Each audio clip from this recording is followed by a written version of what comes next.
c'est trop tard, ma chérie, c'est trop tard. Vraiment trop tard.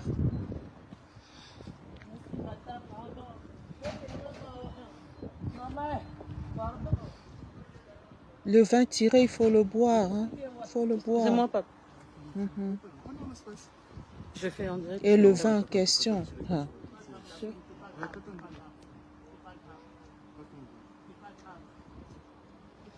sera plus amer que le vinaigre. Très amer, plus que le vinaigre. Il est où tes Ah oui. Ah oui.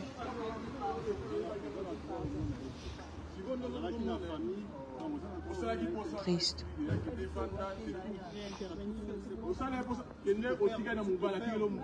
Triste.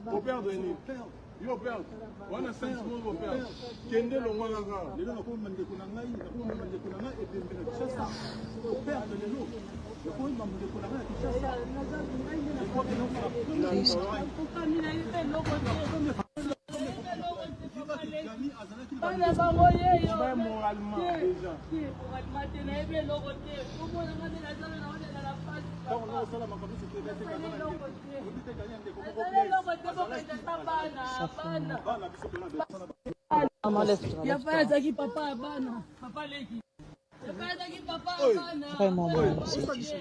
Vraiment mal.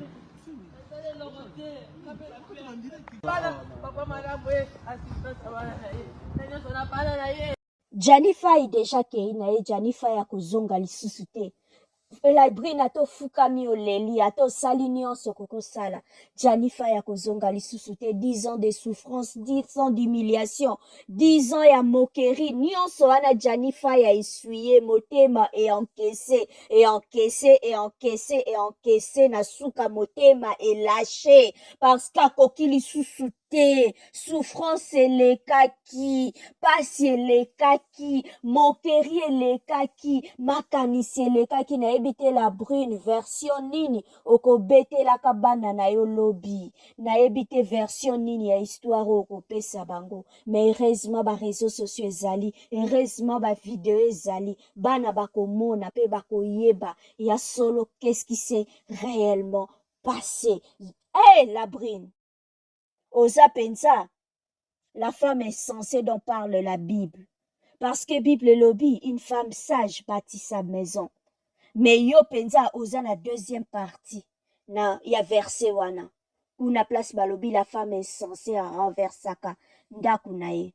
La femme est censée, yenda zalaka la moindre escarmouche, ake ko betela ba camarade lisolo. À la moindre escarmouche, ake ko panza sangwa mobali na muziki. À la moindre escarmouche, amemi dossier mobali na réseaux sociaux. C'est ça la femme est censée. Et tu es la femme est censée dont parle la Bible. Na mois de mars, oyo mois oyo ezaka consacré na droit de la femme. Yo, oza mwasi wana insensé parce que oyo yo sali. Conscience na yo kotikala kozwa kimia te. Na conscience na yo. Bozalaki obligé kaka te yo na Jani bozala ensemble. Bozalaki na bino obligé te. Bokoki pe kobota bokabwani na bino. Soki deja tango bobotaka mwana liboso mona iki simbaki nango te. Il fallait à ce moment-là ozwa nzela na yo. Ye pas zwa nzela na ye maman. Mawa. Motema ya Janifai est lâché. Cette histoire fait mal. Merci à vous tous.